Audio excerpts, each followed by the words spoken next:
Welcome everyone to the first Tuesday tea time of 2024. I am home. I have been in South Africa for the last couple of weeks and Australia for 4 weeks before that, and it is so good to be home. So I don't know how many of you will see this in real time and how many of you will watch the recording. But Sylvia, you're here. Welcome, Sylvia. I am happy to be home. I'm happy to be back into my routine of doing tea time every Tuesday. I promised 2024 I'd get back into it. And so here I am. Thank you guys for joining me. I'm just going to duck under the fence and take a little walk out to see my horses. They're in a new pasture, and I thought I would check on them as I chat with you and drink my tea.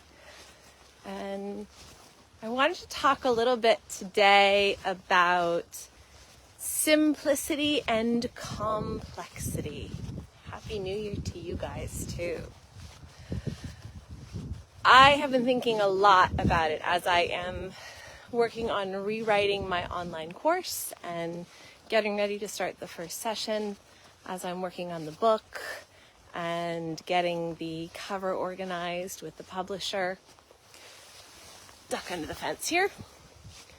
I find myself really thinking about how complicated we all make things, perhaps unnecessarily so, and how simple things could be also, perhaps unnecessarily so.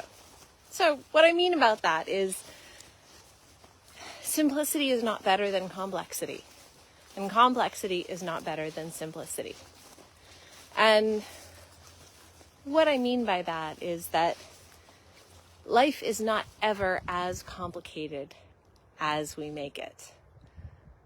You can sit, drink a cup of tea, look at the view, check in on the horses. It's simple. It's really simple. But simplicity doesn't bond partnerships together. The thing that bonds partners together is problem solving. And so in the world of horse training, we get very excited about creating problems to solve with our horses. And sometimes it's a bit endless. We come up with more and more difficult things that we want our horses to do for us, that we think our horses should be able to do, that we should be able to train them to do. And while I'm only certified to talk about horses, I think we might do this with people too. It's really tempting to come up with a million problems to solve because it's the thing that gives us point of connection. We feel more connected with others, horses, people, dogs, when we have solved a problem. When something wasn't good enough, and then it was. That is how we bond. It's how we connect. It's how we develop relationships. But I think often we overcomplicate things because we are seeking connection, particularly with our horses. So there are my boys out in their marsh pasture. It's good to see them happy. As I'm here watching my horses, talking to you, drinking tea, I'm really thinking a lot about the need for balance between simplicity and complexity. So let's put that in very practical terms. Complexity is the problems we solve, whether it's wanting to get the horse from one pasture to another. It's wanting to feed them the vitamins that we think will keep them healthy. It's wanting to take them on a long trail ride or cross a river. Whatever it is that you want to do, you could make it more complex, a more difficult problem to solve, and then you get a wonderful hit of dopamine when you're done. You get this point of connection with your partner for having solved the problem, and all of that is good.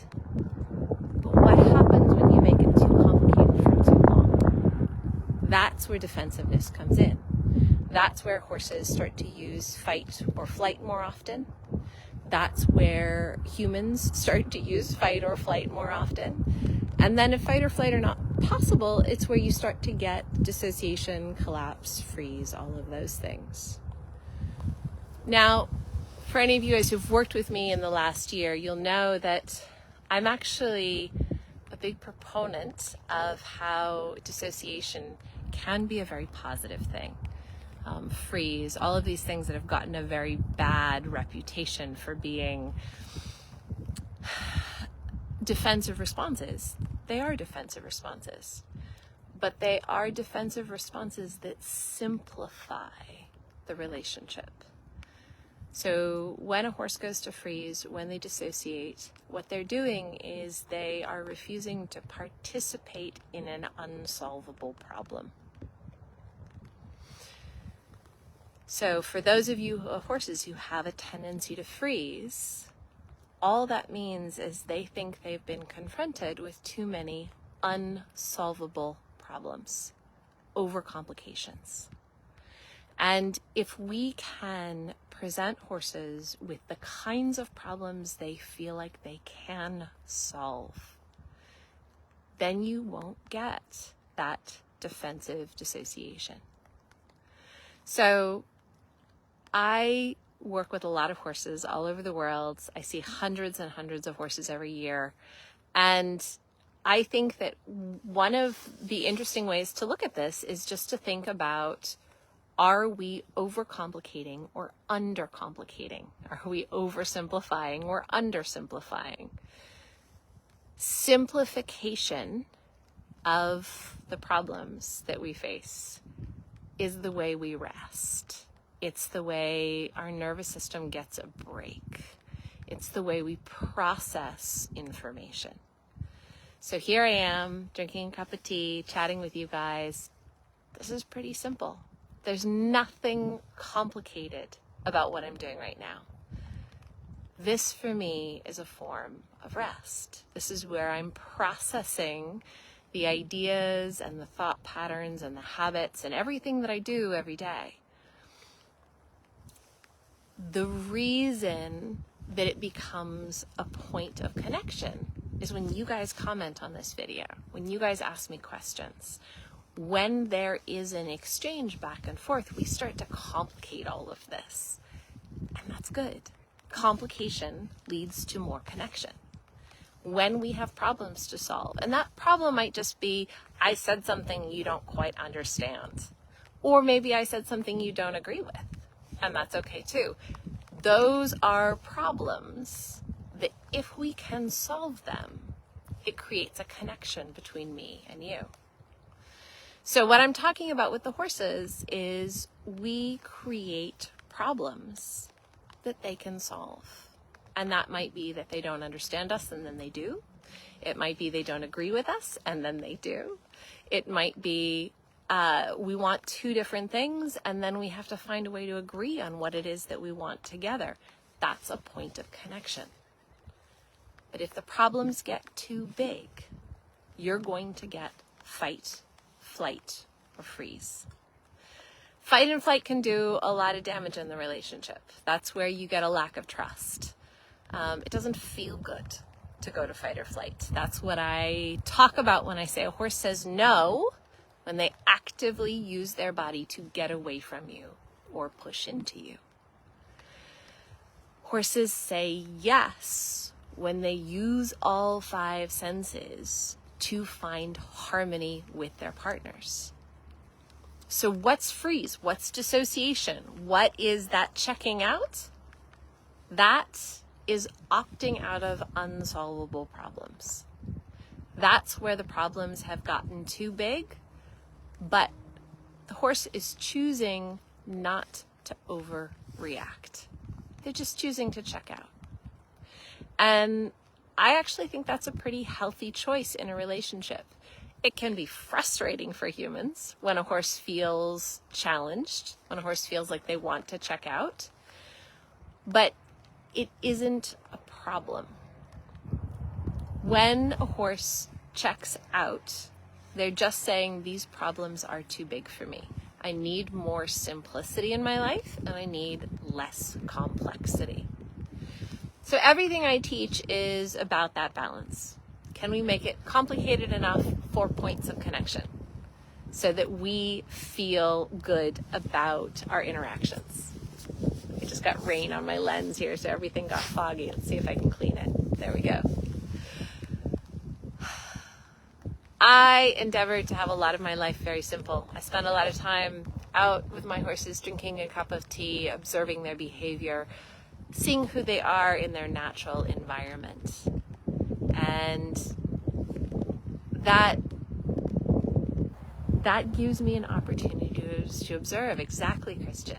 So if you don't take the time to observe and really sit back and get to know horses in a simple way, you're going to find that your complicated problems take a long, long time to sort out.